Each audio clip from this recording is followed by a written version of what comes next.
하나님 말씀 보시겠습니다. 성경 출애굽기 20장 15절 한 절만 읽도록 하겠습니다. 우리 다 같이 한 목소리로 읽겠습니다. 도적질 하지 말라. 아멘. 외우기 너무 쉽죠, 그죠? 뭐 하지 말라고요? 도적질 하지 말라.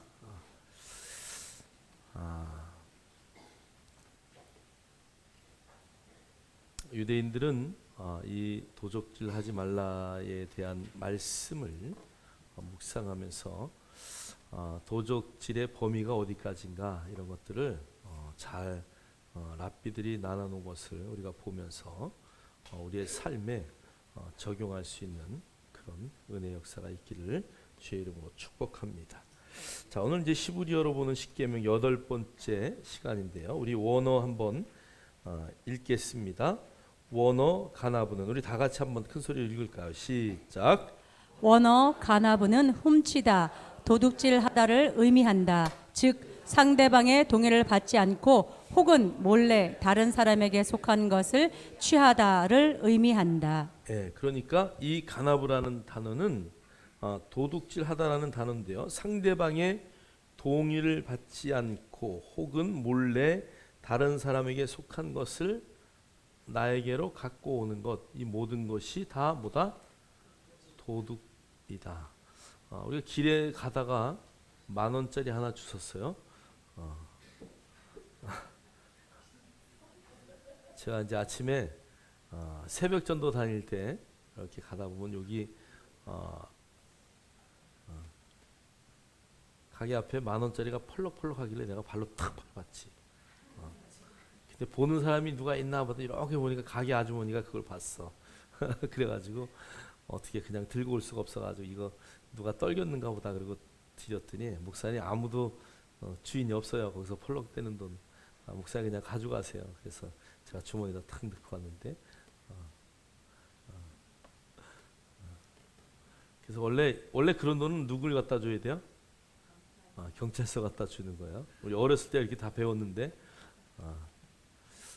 여러분 뭐 카드 같은 거 이런 거 주셔서 절대 여러분 사용하시면 절대 안 됩니다. 또 되나 안 되나 또 써봤다가 큰일 나요.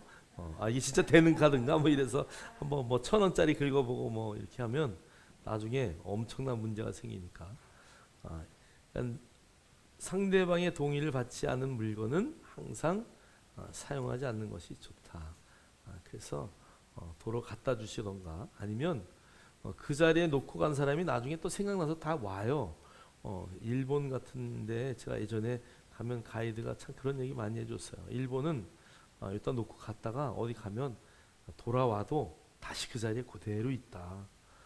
지금도 이제 일본은 많은 사람들이 뭐 섞여서 그게 잘 안 되겠죠. 근데 우리나라가 지금 거의 그렇더라고요. 그냥 거의 웬만하면 그 자리에 그냥 있어요. 누가 건들지 않아요.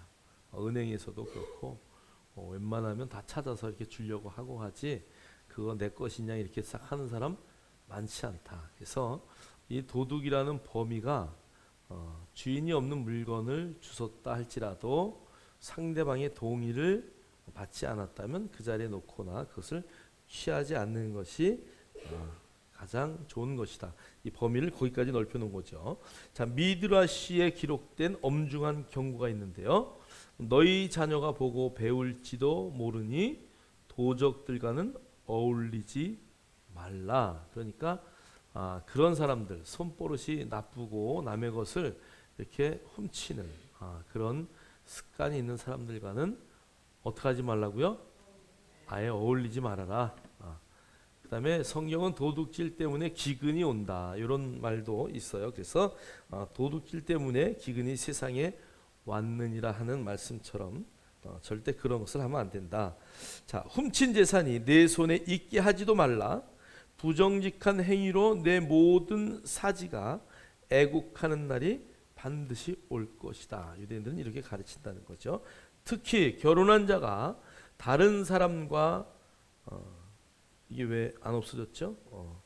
그건 아닙니다. 자, 뒤로 넘겨주세요. 자, 도적질의 범위 1번 한번 보겠어요. 자, 도적질의 범위 1번. 자, 우리 한번 1번 빨간 거 가나부에 대해서 읽겠습니다. 다 같이 시작. 은밀히 침입하거나 훔치는 행위. 자, 창세기 31장 19절 한번 읽겠습니다. 그때 라반이 양털을 깎으러 갔으므로 라헬은 그의 아버지의 드라빔을 도둑질하고. 예, 아멘. 그래서 그것을 도둑질이다 이렇게 표현했는데 거기에 쓴 단어가 가나브라는 단어인데요. 은밀하게 주인이 모르게 싹 훔쳤죠. 그죠? 오늘 저 드라빔을 왜 훔쳤을까요? 아버지가 늘 만들어서 아끼고 점치고 라반은 큰 부자였어요. 그러니까 오늘 그 라헬은 아버지의 우상인 이 드라빔을 가져가면 우리도 똑같이 그런 거부가 될 것이다. 그런 마음이 있어서 그 아버지의 우상을 다 훔친 거죠.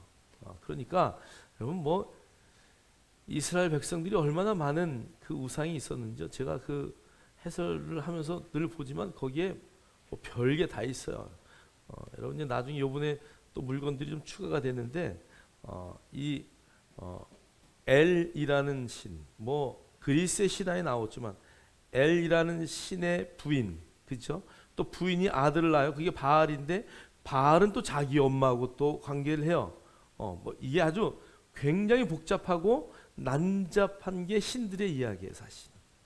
특히 그리스도의 신화 이런 것들을 보면은 그리스의 신화, 로마의 신화 이런 것들을 보면 정말 야 신들이 웃기는구나 막 이럴 정도로 여러분 정말 말이 안 되는 이야기들을 사람들이 만들어냈다는 것을 우리가 알 수가 있죠. 그래서 오늘 그 은밀하게 훔치는 행위 그것을 도둑질이라고 말한다. 두 번째 어떤 행위냐면요. 자, 두 번째 우리 다 같이 성경까지 읽겠습니다. 시작. 사람이 보는 앞에서 과감히 훔치는 행위. 어떤 사람은 고아를 어머니의 품에서 빼앗으며 가난한 자의 옷을 볼모 잡음으로. 아멘. 예, 그러니까 이것은 사람이 바라보고 있는 백주 대낮에 과감하게 훔치는 행위다. 그래서 어떤 사람은 고아를 어머니의 품에서 빼앗으며 가난한 자의 옷을 볼모 잡으며. 그래서 어머니의 품에 있는 아이를 왜 뺏어요? 자기의 종으로 돈 너 꿔주고 뭐 해서 안 받은 게 있으니까 그냥 막 뺏어오는 거죠. 그래서 과감하게 하면 안 되는 그런 일들을 행하는 것, 그것을 오늘 성경은 말하고 있어요. 그래서 뭐 보통은 이렇게 안 하죠, 그죠? 또 우리는 이런 범죄에 들지 않는 줄 저는 확신합니다. 여러분이 뭘 꿔준 거 못 받았다 할지라도 저렇게 뺏어오는 건 안 되죠. 자, 세 번째 읽겠습니다. 시작. 강제나 무력으로 도적질하는 행위, 사람을 강제로 피랍하는 행위. 사람을 납치한 자가 그 사람을 팔았든지 자기 수하에 두었든지 그를 반드시 죽일지니라. 아멘. 네, 여기 로티그졸이라는 단어를 썼어요. 자, 오늘 이 로티그졸이라는 단어는 우리가 오늘 십계명에 읽은 로티그노브의 변형에 된 단어인데요.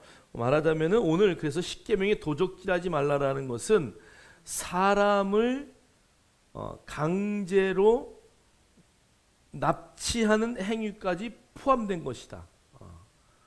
요즘에 우리 뭐 이런 일이 많이 생기잖아요, 그죠? 아프리카인가 어디 내가 뉴스 보니까 아이들이 엄청나게 많이 사람이 죽었는데 보니까 다 장기들이 적출이 되어 있었다. 뭐 이런 것 때문에 지금 막 논란이 되고 있는데 말하자면 강제로 잡아다가 그런 것들을 또 적출해서 팔아먹고 막 이런 행위까지 지금 말하는 거야. 그래서 절대 있을 수 없는 것이다. 그래서 오늘 이 범위를 어디까지 넓히냐? 사람을 이렇게 피랍하는, 유괴하는 그런 행위까지를 말하고 있다.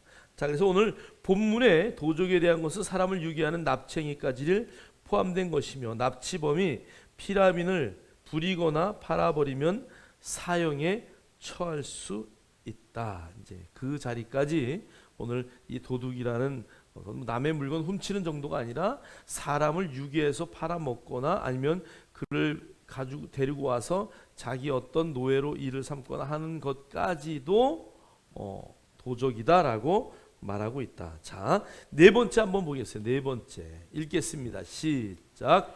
도둑과 짝하는 자마다 자기 자신의 혼을 미워하나니 그는 저주하는 것을 들어도 폭로하지 아니하느니라. 아멘. 네, 그래서 도둑과 짝하는 자 뭐예요? 공범했다는 거죠.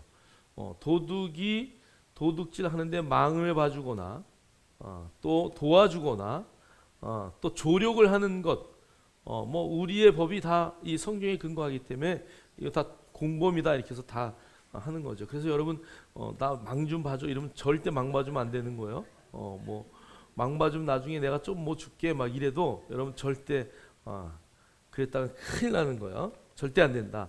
자, 다섯 번째 읽겠습니다. 시작. 남의 아이디어를 자신의 이름으로 내는 행위도 도둑질에 해당한다. 이게 지적 재산에 대한 거를 벌써 그 당시에 벌써 이야기하고 있어요. 남의 아이디어, 남이 어떠한 것들을 이루어 놓은 것을 자기 이름으로 바꿔서 사용하는 것. 특히나 박사님들이 논문을 쓸 때에 남의 글을 도용해 올 때는 이게 어디서 어떻게 온 것이다 이렇게 써주면 돼요 사실. 근데 그것을 이 글이 너무 멋있어 그러니까 내가 쓴 것처럼 딱 만들어 놨다가 나중에 다 걸리는 거야. 여러분 원래 논문이라는 것은 남의 이야기를 다 갖다 놓고 반박도 하고 그것에 수긍도 하고 하는 것이 논문이죠. 그래서 그것을 정립을 다시 하는 건데 거기에 남의 아이디어로 써놓은 글들을 내 것인 것양 써놓는 것이 문제가 되는 것이다. 자, 그래서 성경은 벌써 이미 랍비들은 지적 재산에 대한 것까지도 이야기를 했다. 자, 그다음에 여섯 번째 한번 볼게요. 읽겠습니다. 시작. 부당이익을 사취하거나 고리대금을 일삼아서는 안 되며 이를 위반한 자는 절도범이라 부를 것이다. 그러니까 요즘에 그 고금리 사채 벌써 이스라엘 백성들 랍비들은 그런 거 벌써 다 근절하기 위해서 그건 부당이익이다. 적절한 이자 외에는 받지 못하게끔. 그래서 그들은 원래 자기 동족들끼리는 이자를 받지 않아요. 그런데 이방인에게는 이자를 꼭 받아요. 그것도 이자를 받는 것이 이슬람 쪽에도 법으로 허락이 되지 않았기 때문에 다른 물품으로 대신 더 얹어서 받아요. 그리고 우린 이자 받지 않았습니다. 이제 이런 물물 거래를 하는 것이죠. 그래서 부당한 이익이다. 야, 이거는 너무했다. 뭐 사채 썼는데 뭐 60 몇 프로를 받아간다며 100만 원을 꾸면 160만 원 이상을 갚아야 되는 거야. 그런 거는 있을 수 없는 거다라는 것을 아시면 돼요. 자, 일곱 번째 읽겠습니다. 시작. 이웃이 인사를 하는데 이를 무시하는 자는 상대방이 응당 받아야 할 인사를 빼앗았다는 의미에서 도둑과 같다. 인사하는데 안 받으신 분 인사하는데 안 받으면 그것도 뭐라고요? 상대방을 무시하는 거 이거 도둑이다 이 얘기야. 그래서 인사하면 꼭 받으시기를 주의 이름으로 축복합니다. 도둑질하면 어떻게 해요? 죽이라 그랬어요. 그러니까 인사할 때 친절하게 인사를 잘 받아주는 행위.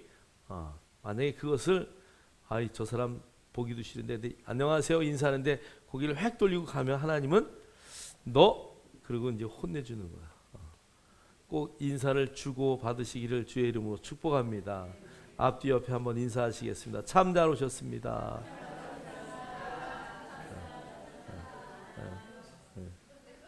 무안하게 하시는 분 있으면 저한테 고발하세요.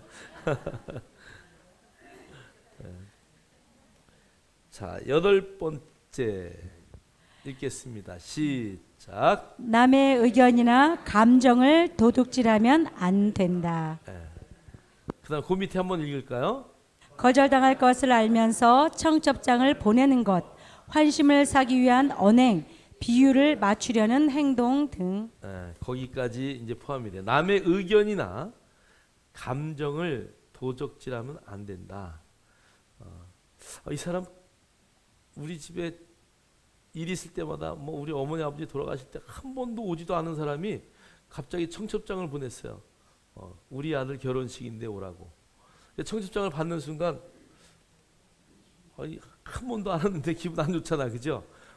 그런 것까지도 나의 감정을 훔쳐갔다. 이래서 도적질이라고 생각을 한다. 탈무드에는 그런 것까지도 이야기하고 있다. 물론 뭐 이제 글쎄 우리의 문화에 그 정도까지 뭐 성경에 기록된 건 아니니까 저 부분은 그런데 어쨌든 우리가 그런 것들도 잘 생각해서 할 수 있는 그런 것들은 한번 생각해 볼 필요가 있다. 그래서 그런 청첩장을 보낼 때도 내가 그 집하고의 관계가 어떤가, 그 사람하고의 관계가 어떤가 이런 것도 한 번쯤은 생각해 볼 필요가 있죠.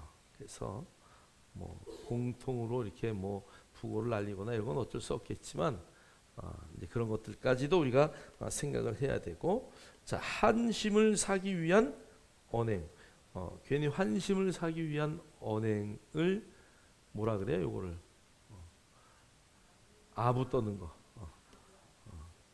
비유를 바치려는 그런 행동들, 이런 것까지도 성경은 남의 감정을 이렇게 훔쳐오고 또 남의 감정을 통해서 어떤 돈을 받아내거나 동정을 하는 그런 것까지도 도둑질이다라고 말하고 있다.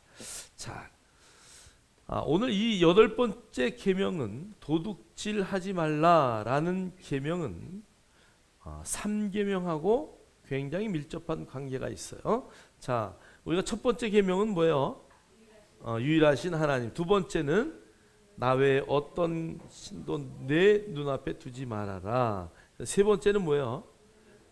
하나님의 이름을 망령되이 일컫지 말아라. 자, 그러면 이 도적질하는 사람들은 그 이름과 관계가 있다라는 것을 3계명과 밀접하다는 것을 성경은 말하고 있어요.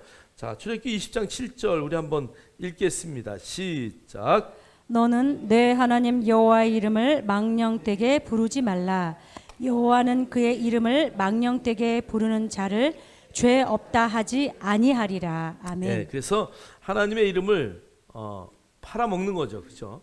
그 이름을 팔아서 나의 어떤 유익을 취하려고 하는 거, 요것도 도적질에 해당하는 범이기 때문에 하나님의 이름을 정말 잘 사용해야 된다. 그것을 말하고 있죠. 자, 잠언 30장 9절 한번 읽겠습니다. 시작. 혹 내가 배불러서 하나님을 모른다 여호와가 누구냐 할까 하오며, 혹 내가 가난하여 도둑질하고 내 하나님의 이름을 욕되게 할까 두려워함이니이다. 아멘. 그래서 여러분이 부요해야 되죠. 그런데 부요하기 전에 여러분의 믿음이 그 부요를 뛰어넘을 수 있는 신앙을 갖고 살아갈 수 있을 때 그 부요가 필요한 거야, 사실은.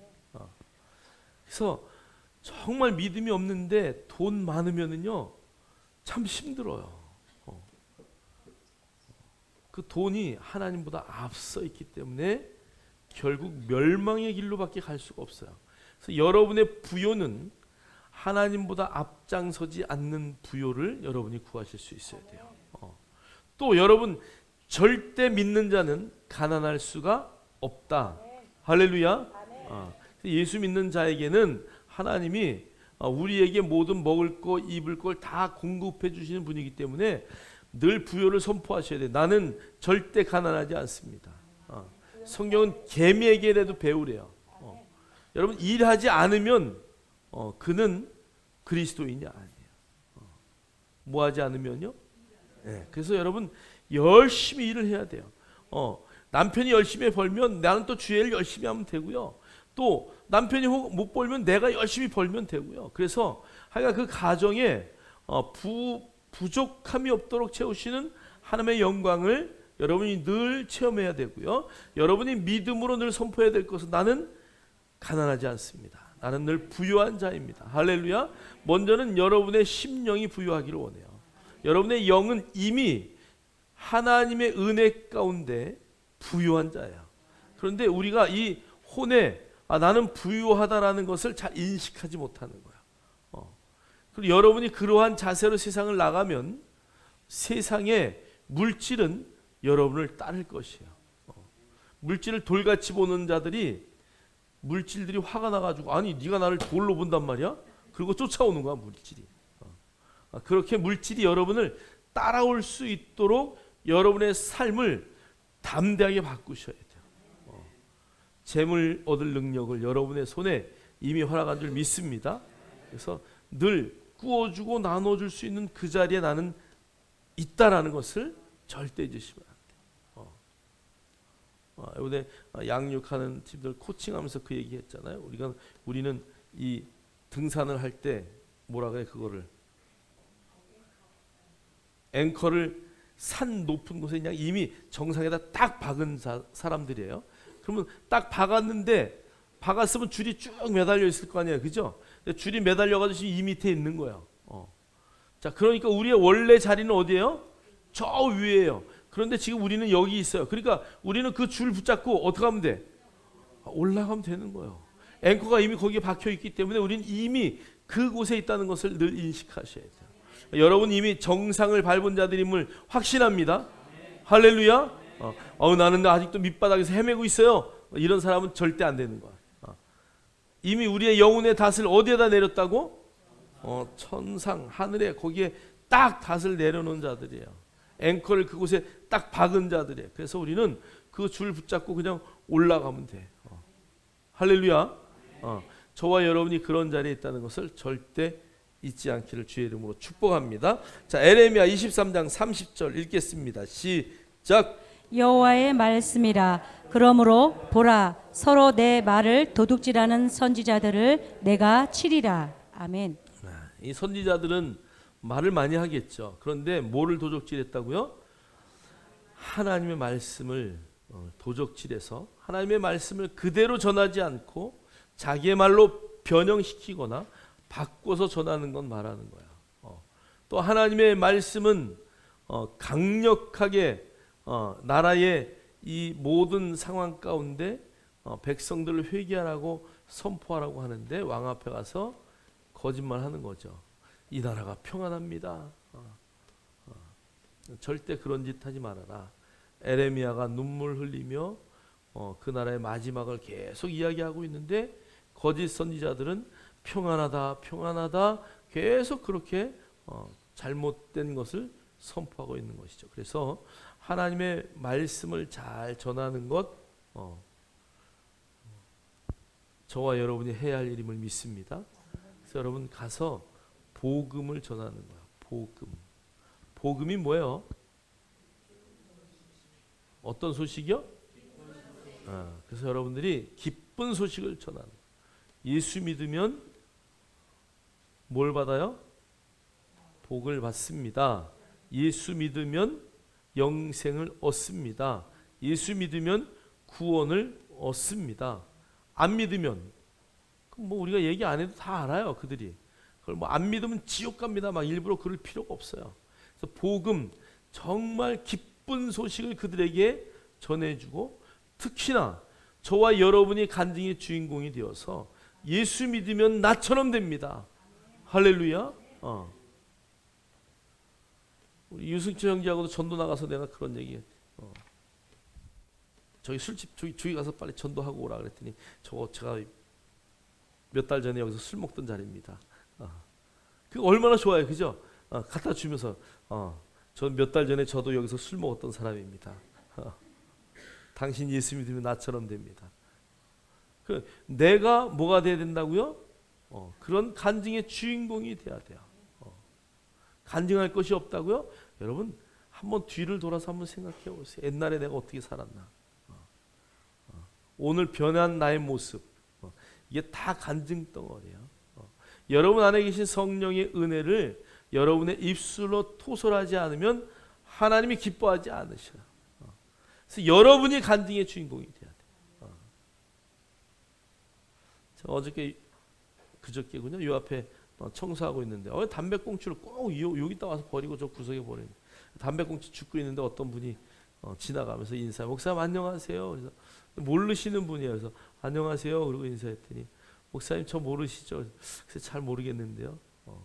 우리 남편이 병원에 있을 때 기도해 줬다고 감사하다고 감리교회 권사님이라고 그러더라고요. 그런 거예요. 여러분이 어디 있으나 그냥 복음을 전하는 자리에 있다 보면은 하나님이 또 여러분을 알게 하시고 또 그것 때문에 연결이 돼서 예수 믿는 믿음의 역사들이 반드시 나타나요. 할렐루야. 그래서 정말 저와 여러분이 어느 자리에 서 있든 복음을 증거하는 자들이 되어서 하나님의 말씀을 성령님 이 안에서 말을 시키는데도 입 딱 다물고 말 못해 그게 바로 도둑질하는 거예요.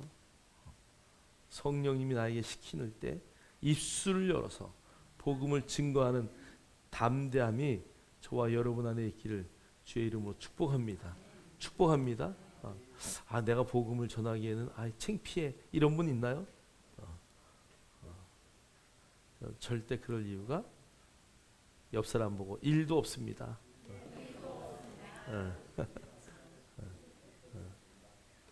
옆 사람 칭찬해 주세요. 당신은 지금 있는 그 모습대로 정말 훌륭하십니다.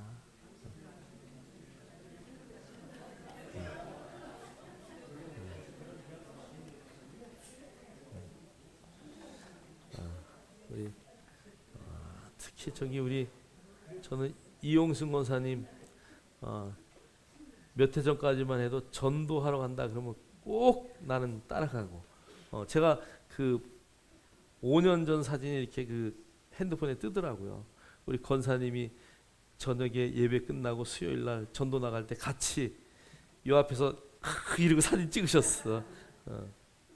얼마나 정말 멋지신지. 우리 권사님 정말 본받아야 돼요. 말씀 없으시고 늘 기도하시고 그 전에 제가 만나면 모셔다 드린다 그러면 걸어간다고 그냥 끝까지 거기서부터 이 시장을 걸어 나오시더라고. 정말 우리 모두가요 간증의 주인공들이라는 것을 절대 잊으시면 안 돼요. 제가 해설을 하면서 느끼는 건데요. 성경을 몰라도 너무 몰라. 우리 교회 성도님들은 정말 많이 하는 거야. 내가 느껴요. 이렇게 질문을 하면 정말 기초적이면서도 쉬운 것들, 기독교인이면 꼭 알아야 될 것들 이렇게 제가 질문을 오는 성도들에게 많이 하는데 우리 성도들이 최고다. 그 생각이 제가 늘 들어요. 할렐루야. 옆 사람하고 한번 대화합시다. 정말 진심으로 손 붙들고 당신은 최고입니다.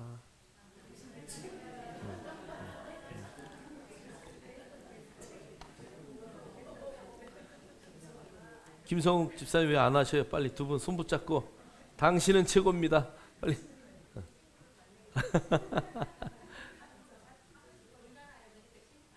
아니야. 조라도 최고예요. 네.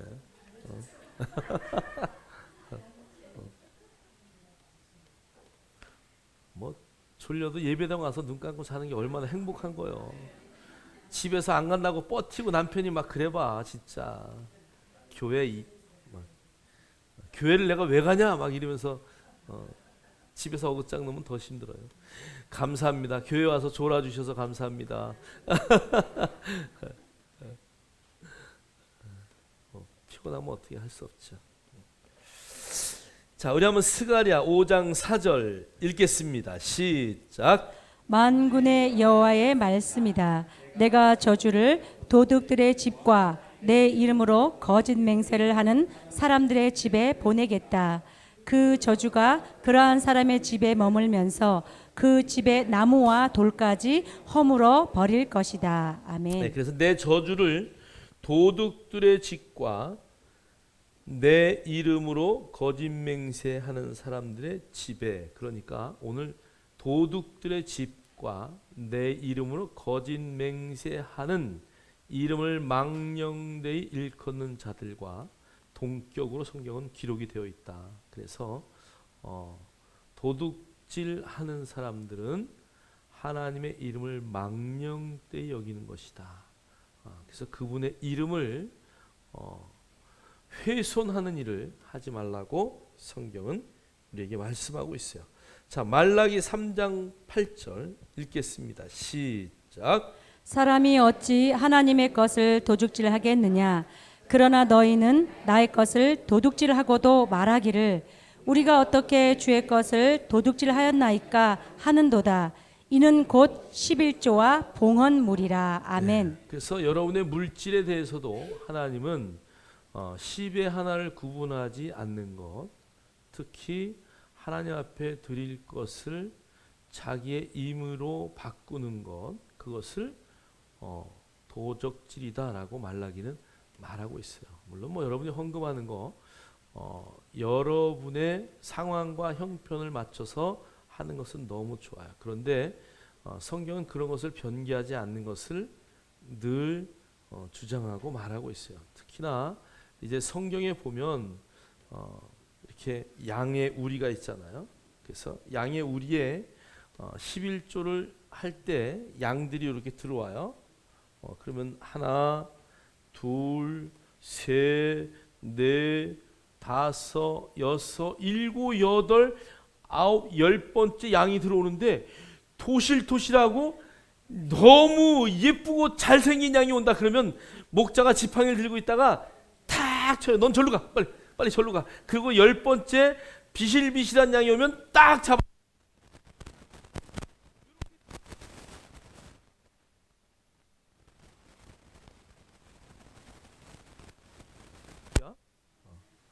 그래서 그런 일들은 절대 하면 안 된다. 그래서 여러분 그런 것을 바꾸면 안 돼요. 여러분들이 하나님 앞에 드릴 때도 정말 집에서부터 딱 구별해서 어떤 분들은 집에서 이미 다 써가지고 요건 하나님 거. 저희 어머님은 이렇게 딱 빳빳한 돈 다 데려가지고 준비해서 이전에 하더라고요. 근데 누가 안 가르쳐줘도 그렇게 하시는 것 같아요. 우리가 그런 것까지는 못한다 할지라도 하나님의 것과 내 것을 구별할 수 있는 것, 그것을 하나님은 도적질한다라고 말했다. 그래서 여러분 각자가 하나님 앞에 그렇게 구별되어 드릴 수 있는 은혜의 역사들이 있기를 주의 이름으로 축복합니다. 자, 우리 세 번째 한번 큰 제목을 볼게요. 자, 그럼 이제 성경은 이제 3계명과 8계명은 밀접한 관계가 있다는 것을 말하고 있는데 저는 이 말씀을 묵상하면서 정말 우리가 진짜 중요한 것을 도적질 당하고 있는 것이 얼마나 많은가 그것을 한번 생각해 봤어요. 자, 우리 한번 요한복음 10장 10절 읽겠습니다. 시작. 도둑이 오는 것은 도둑질하고 죽이고 멸망시키려는 것뿐이요 내가 온 것은 양으로 생명을 얻게 하고 더 풍성히 얻게 하려는 것이라. 아멘. 아멘. 그러니까 도둑이 오는 것은 도둑질하고 죽이고 멸망시키려 온 것이에요. 그런데 예수님이 내가 온 것은 양으로 생명을 얻게 하고 더 풍성히 얻게 하려는 것이다. 자, 그런데 이게 도둑이 올 때 그 도둑을 그냥 이렇게 받아들이면 안 되는 거죠. 그래서 여러분은 어떤 경우에도 하나님의 신성한 성품을 가진 자로서 여러분들이 도둑에게 그것을 허용해서 도적질을 당하지 않기를 주의 이름으로 축복합니다. 여러분의 영과 혼이 얼마나 하나님 앞에 중요한지요. 그래서 여러분의 그 완벽한 영, 하나님의 말씀으로 여러분을 낳았다고 성경은 말씀하고 있잖아요. 저와 여러분을 진리의 말씀으로 낳았다고 야고보서 1장 18절은 말씀하고 있어요. 그래서 여러분의 본질이 말씀이에요. 할렐루야. 그런데 그것들이 영적 도둑이 여러분에게 들어와서 여러분의 마음의 화평을 빼앗아가고 여러분의 마음의 기쁨을 빼앗아가고 여러분의 마음에 항상 하나님 앞에 감사하는 마음들을 빼앗아가는 것을 절대 허락하면 안 된다. 여러분 물질을 잃어버려도 여러분의 혼과 영의 하나님의 말씀들을 잃어버리면 안 돼요.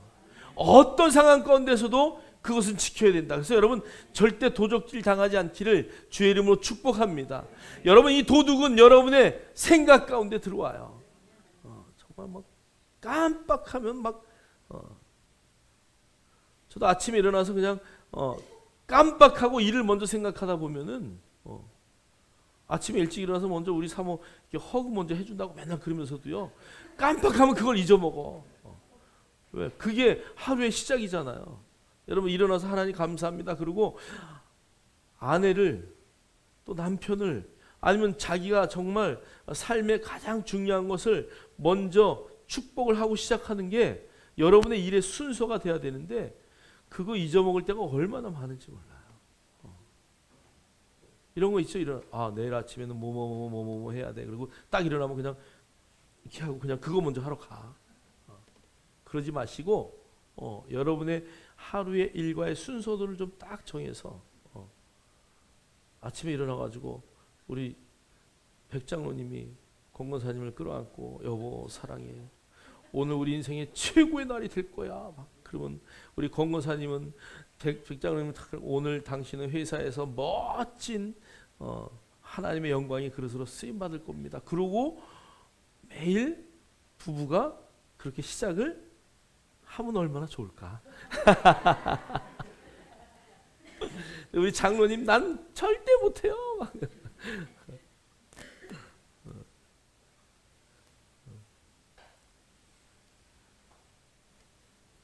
눈빛만 봐도 알죠, 그죠?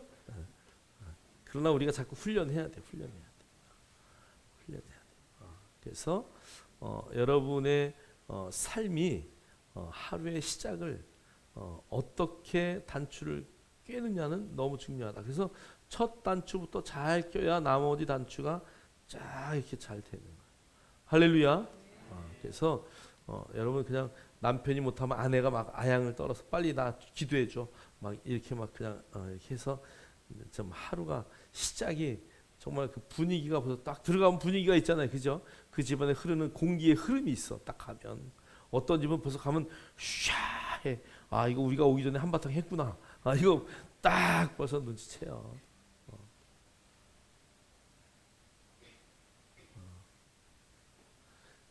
이 자리에는 그냥 제가 간증 하나 할게요. 여러분의 가정은 절대 그러면 안 돼요. 제가 이렇게 보니까 예전에 처음에 와가지고 진천에 처음 와서 목회한 지 한 2년 됐을 때요. 딱 보니까 생일이야. 그래서 생일이 떠가지고 생일이시구나. 그리고 이제 우리는 서프라이즈를 해주려고 케이크를 하나 사서 띵동 띵동 남편이 문을 탁 열었어요. 어떻게 오셨어요, 목사님? 오늘 집사님 생일인데 그랬더니 무슨 생일이 무슨 겨울이 생일인데? 그랬더니 또 여집사님은 반가워서 빨리 들어오세요. 오늘 제 생일입니다. 그랬더니 남편이 생일도 바꾸면서 무슨 막 여집사님 얘기를 들어보니까 자기는 겨울이 생일이라서 너무 좀 외롭고 슬프고 막 내 생일이 겨울이라서 그러나 그래서 봄으로 바꿨대. 남편은 그걸 절대 인정을 못해. 둘이 그것 때문에 싸우는 거야. 목사가 앞에 있는데. 뭐 생일이 봄이면 어떠고 겨울이면 어때. 여러분의 운명은 하나님 손에 달려 있는 거야. 내가 하나님 앞에서 어떻게 살아가느냐가 중요하지. 생일 막 바꾸지 마세요. 괜히 또 1년에 막 2번씩 생일이 뜨면 곤란하니까. 나이 먹으니까요. 생일이 뭐 중요해요. 그렇죠? 내가 오늘 하나님 안에 정말 붙어 사느냐 그게 중요하지. 그래서 여러분 365일이 여러분의 생일이기를 주의 이름으로 축복합니다. 하나님이 이 땅에 보내신 놀라운 목적을 회복하는 날이 생일이에요. 나를 왜 이 땅에 보내셨지? 여러분 그것을 늘 생각하고 그것을 늘 감사하면서 살아가는 거예요. 여러분 그래서 여러분의 생각을 도둑에게 절대 내주지 마세요. 어떠한 경우에도 나는 정말 행복하다.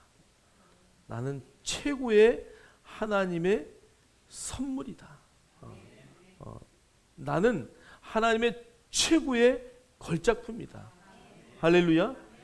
정말 여러분 70억 인구 가운데 70억 명 중에 나와 똑같은 사람이 하나도 없다는 거 이게 축복 아니에요? 저는 나하고 똑같은 사람이 있다면 깜짝 놀랄 거야. 어떨 때는 하나 있었으면 좋겠다 그런 생각이 들긴 하지만 나랑 똑같이 행동을 한다고 생각해봐요. 얼마나 놀랄 거야. 내가 우리 사모한테 사랑이라고 갈라 근데 그게 무슨 와가지고 같이 사랑해 그러면 큰일 나잖아. 네? 그러니까 없는 게 축복이요. 나는 이 땅에 유일하게 하나님의 사랑을 받을 그 한 사람이라는 것을 절대 잊지 않고요. 여러분의 삶이 어떠한 환경에 막 노출된다 할지라도 그 영향을 전혀 받지 않는 갈릴리 호수가요 이렇게 파도가 치는 게 아니라 이렇게 파도를 쳐요. 갈릴리 호수는 왜냐하면 저 위에 헐몬산에서 내려오는 기압차가 워낙 크기 때문에 갈릴리 호수는 이렇게 파도가 치기 때문에 파도를 쳤다 그러면 엄청나게 무서운 거예요. 그래서 여러분 성경의 요한계시록에는 바다가 있는데 어떤 바다가 있어요? 네, 유리바다가 있잖아요. 유리바다가 있기 때문에 여러분 유리가 쫙 깔려 있어. 밑에선 바다가 아무리 출렁댄다 할지라도 유리를 걸어가는데 뭐 여러분 뭐 떨릴 일이 있어 없어요? 전혀 두려울 게 없는 거예요. 여러분 이 땅에 아니 하물며 천국에 가서도 그럴 텐데 이 땅에 이미 여러분의 인생은 어떠한 환경 가운데 있다 할지라도 하나님이 유리바다를 쫙 깔아놓고 그 위를 걷게 하신 줄 믿습니다. 할렐루야. 저와 여러분이 그런 존재라는 것을 인식하시고 담대하게 사는 거예요. 담대하게. 할렐루야. 자, 우리 계시록 3장 3절 읽겠습니다. 시작. 그러므로 내가 어떻게 받았으며 어떻게 들었는지 생각하고 지켜 회개하라. 만일 일깨지 아니하면 내가 도둑같이 이르리니 어느 때 내게 이르는지 내가 알지 못하리라. 아멘. 아멘. 저는 도둑만 도둑처럼 올 줄 알았는데 주님도 도둑처럼 오신대요. 그러니까 우리가 늘 기억해야 돼. 내가 어떻게 받았으며 여러분의 구원은 어떻게 받았어요? 은혜로 받았죠. 여러분 이스라엘 백성처럼 할례를 해서 받은 게 아니에요. 여러분 사도행전 15장에 이방인들이 예수를 믿을 때 이방인들이 하나님을 나의 구주로 고백할 때에 우리가 할례를 받아보니까 고통이 너무 심하고 정말 여러분 그들이요 원래 어떻게 받았냐면 부싯돌로 받아요.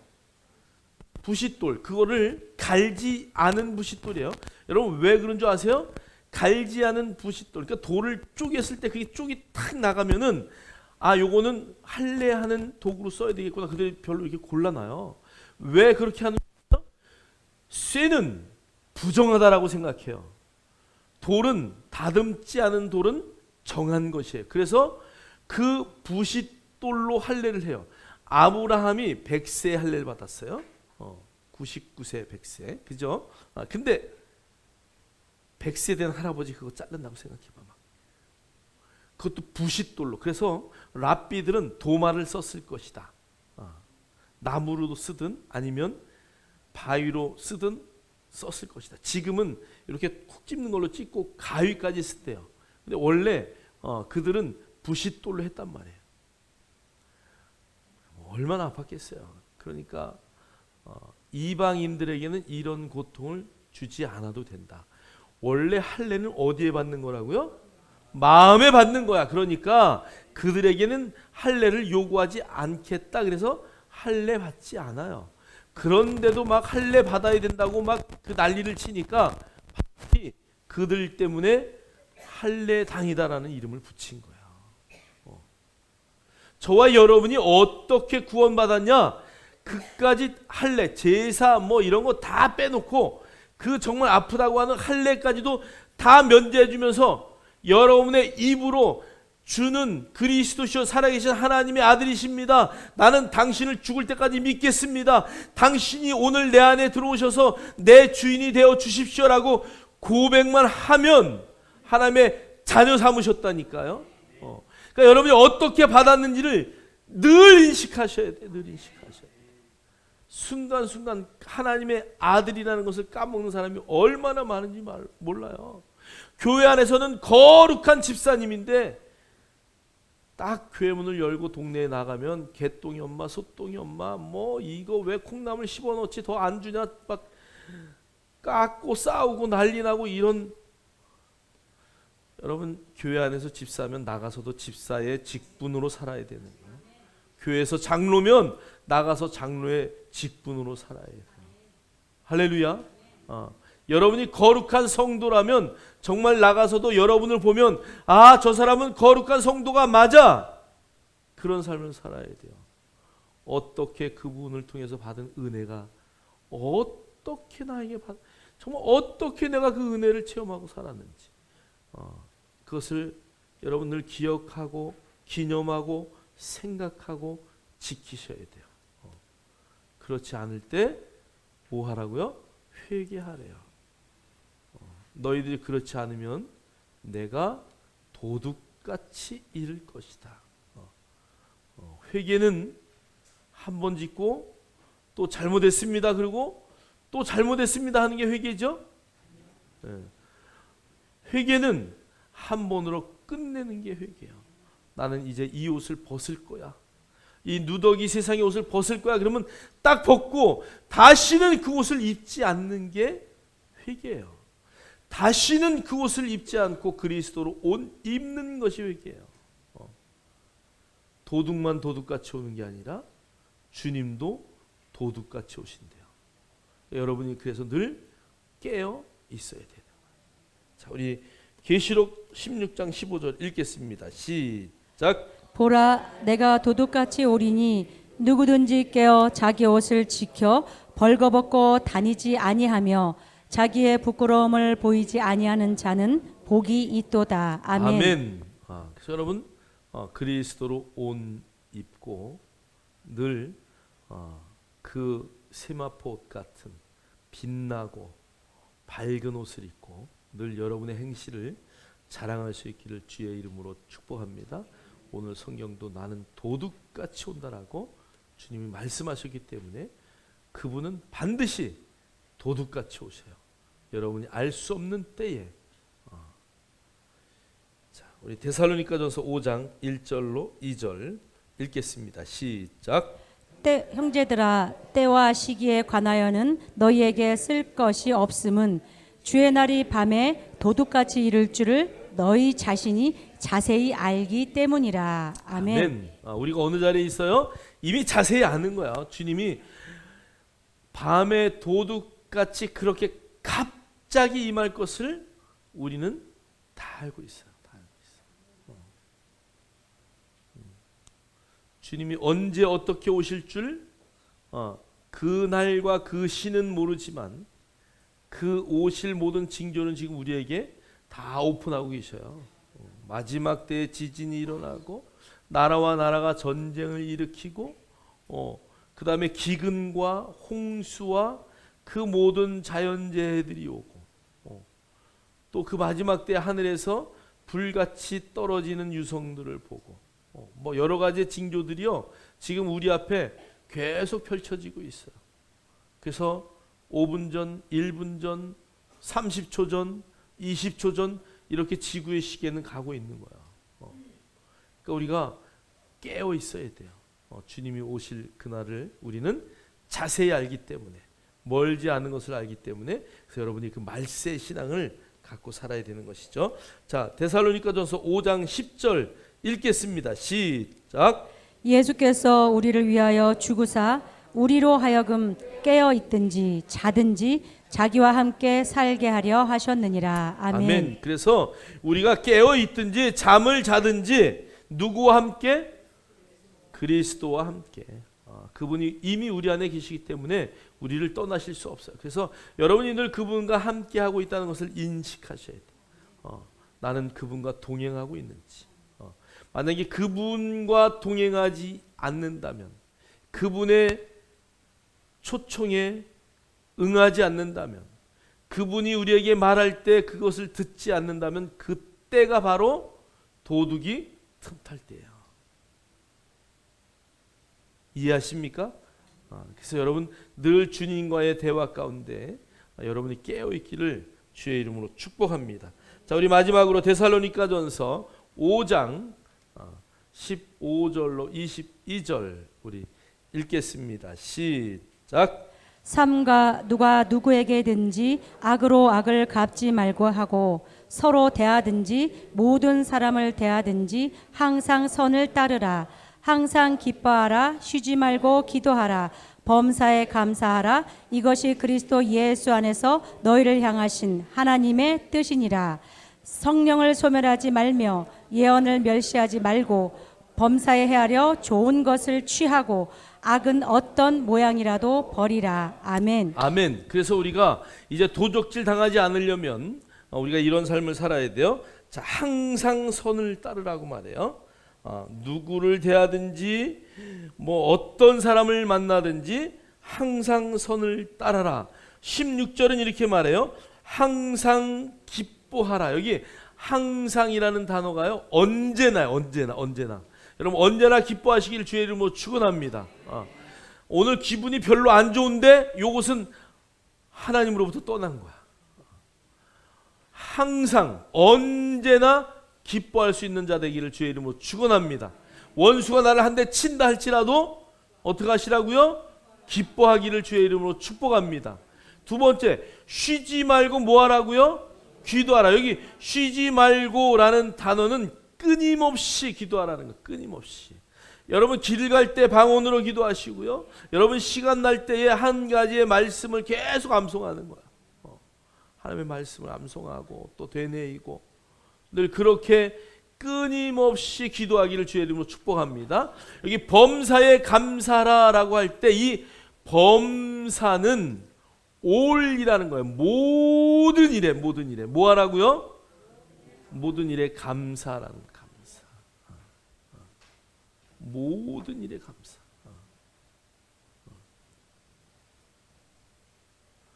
자, 그래서 우리가 어떤 경우에도 기뻐하고 기도하고 감사하는 것 잊지 않기를 주의 이름으로 축복합니다. 옆 사람하고 한번 대화하세요. 기뻐하고 기도하고 감사합시다.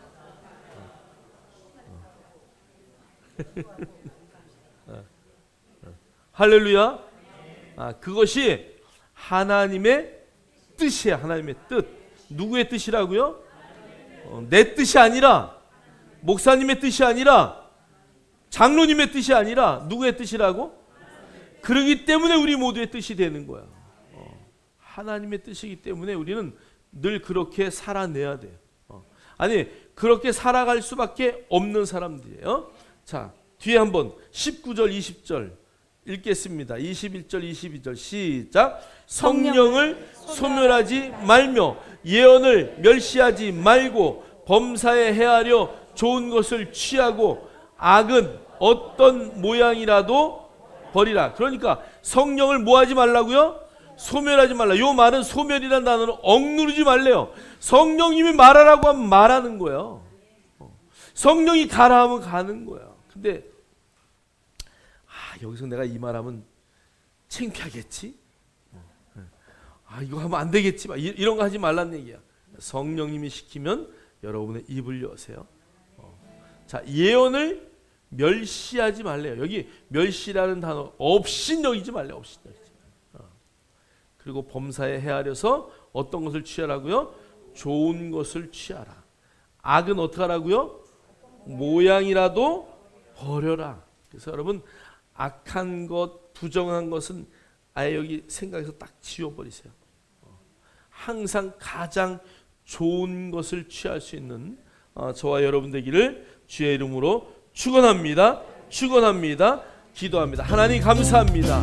오늘도 우리에게 말씀 주셔서 하나님의 말씀 가운데 거하게 하시며 감사합니다. 특별히 하나님 남의 것을 도적질하지 말라고 하면서 하나님의 이름을 망령되이 일컬지 말라는 3계명과 8계명을 하나님이 동일시 여기심을 오늘 성경을 통해서 확인했습니다.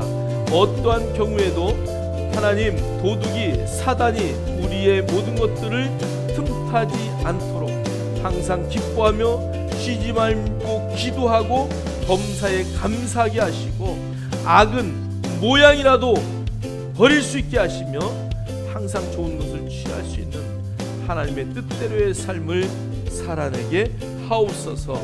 예수 그리스도 이름 안에서 기도하옵나이다. 기도하옵나이다. 아멘.